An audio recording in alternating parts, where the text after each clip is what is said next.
in terms of the latest things that I'm discovering in terms of particle physics or neurology. This is the latest thing I come across, is the Zeitraffer phenomenon. No neurological effect where time slows down for the person. This German guy was driving a car down an autobahn, and suddenly everything everything around him started speeding up. He had to drive to the side of the road because he was so terrified. Stopped the car, it still continued. Got himself to his doctor's neurological condition. His metabolic rate was going crazy, he had a tumour. He died about 6 months later without the speed ever stopping. I've spoken to the guy who actually wrote the paper, and I've spoken to the person who interviewed the man in question. And I've sent him one of my papers, and he said, "You're right." Okay, so that effectively is it. I'm sorry about the yellowed out images there, but we couldn't get the computer to work properly. I couldn't get the computer to work properly. But, time seems to speed up as you get older. it does, doesn't it? It's awful, isn't it? It's like this eternal reoccurrence thing, isn't it? It's totally that. You see, when you were speaking before, you mentioned the Daemon taking you off on another pathway. I was getting a bit depressed. And I Take that chair. I'll take this chair. Take that chair. There is an expression, "see you around." Whoa. Right. Can you just clarify for me what bipolar means? Is it the same as what used to be called manic depression? Manic depression, yeah. Which is very much strongly linked with creativity and Yes. becoming more recognised There is. to be so. There has been a series of books written by a lady called Jameson called Midnight Disease, and it very much focuses in on creativity. And there is also an American Harvard-based psychiatrist, and I can't think of her name now, that's written a book on it as well. Both very, very good books. I think her name's O'Keefe, I think. But again, Kay Jameson I've been in contact with, and I'm trying to get in touch with Lady O'Keefe as well. So there's some quite interesting stuff there. Intensely creative. Indeed, the reason I had the 5 people there was the original version of the book. I was going to call it The Daemon of Creativity. But my publisher decided that they didn't want me to focus just in on creativity. They wanted me to expand it out. And that's why I have a wealth of material around bipolar people and temporal epileptics and everything. It does seem to be this kind of generation of creativity they have. But they classified those as ill, aren't they? Yeah, it's the difficulty, and I try very hard when I use the terminology, because I try to always make the point that, you know, they don't have temporal lobe epilepsy or schizophrenia or bipolar, but they are bipolar, or they are whatever. In other words, to not make it, you know, sort of negative in any way. I did a talk at Birkenhead Library about 2 years ago, and one of the guys that was there, one of the librarians, his wife was bipolar, had TLE, and she wrote to me a very emotional letter about the way I'd been slightly negative, which I hadn't been.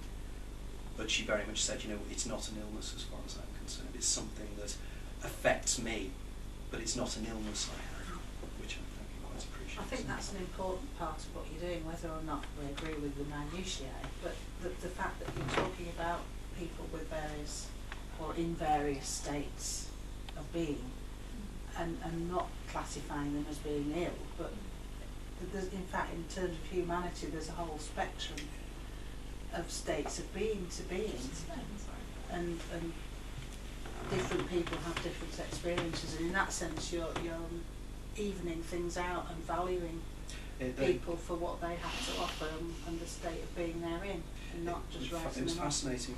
Last week we did the second talk at Birkenhead Library, and a young lady called Louise was there, and Louise was born with some form of medical condition in her brain,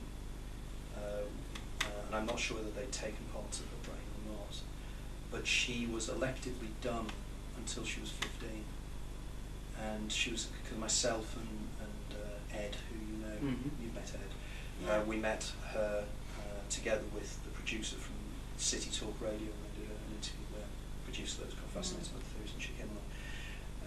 And it was quite fascinating talking to this girl about how she has, and again my pronunciation, I'm not sure if it's Asperger's or Asperger's.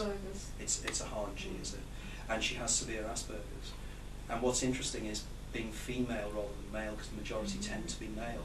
And what is fascinating is she's non-mathematical, but she was explaining to me what it was like when she was younger. Wonderful thing. She turned around and she said, when I was 9, I decided I wanted to read every book whether it had a title beginning with A. You know, and she said that's what she used to do. But she didn't speak until she was 15. And she was down meeting the Prime Minister's wife last week, and I saw her on the Friday after she came back. But she turned around to me and she said that after reading your book, because she'd only read the Daemon, and she said, it gives me a feeling of self-worth. It makes me realise that what I've got is not an affliction, but something different, something that just makes me differently talented, and I have strengths in that way. And if people do, that's wonderful. It's exactly what I like it to be. That's what came across when you were actually speaking to me, that it would give those people with varying conditions some hope and understanding. Do you know what I'm saying? That was a very strong feeling. And when you consider, you read in the Bible about the prophets, and maybe they were the same type of people, you know. Suddenly, in a flash of light, I saw it all. Yeah, it's funnily enough. I'm in the process. I've just finished writing a play, which is in for evaluation at the Everyman, and I've taken the life of Joan of Arc, and I've taken it on the concept of just 2 actresses on the stage, identical, hopefully twins if we can get twins, which is Joan and her voice. And it's interesting with Joan of Arc because it seems that what stimulated her voices and the epilepsy was the sound of the church bells. And there's something called musicogenic TLE, where it's triggered by sound.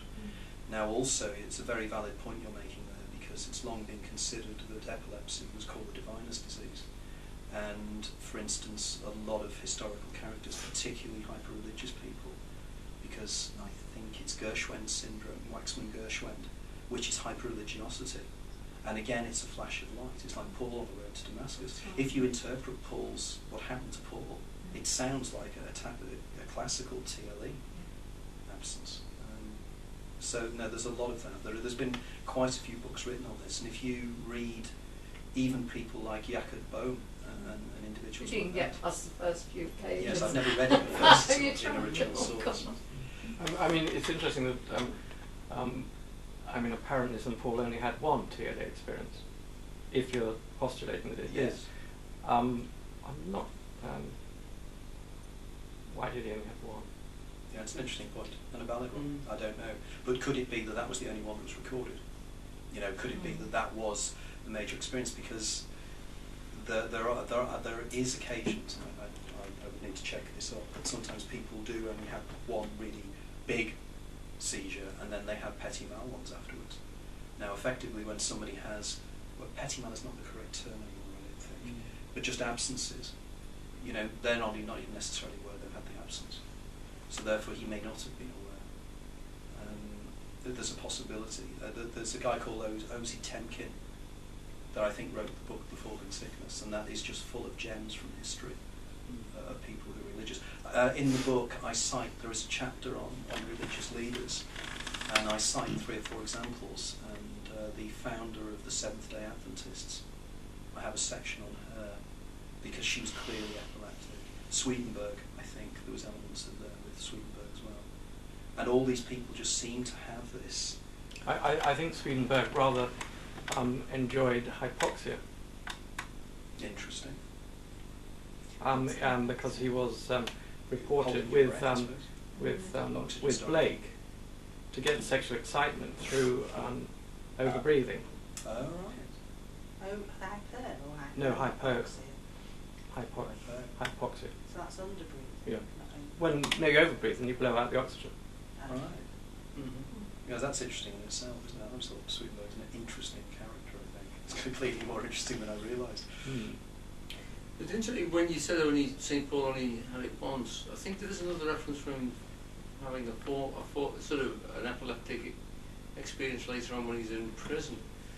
But Bohm only has 2 phases of enlightenment. He gets a flash of it initially when he's about 30, and then it never happens again until he's about 50, I think. It's not a continuous thing with most of these characters. It does seem Well, to be. I suppose the issue is it's whether we're interpreting the religious experience as being related to something on my continuum.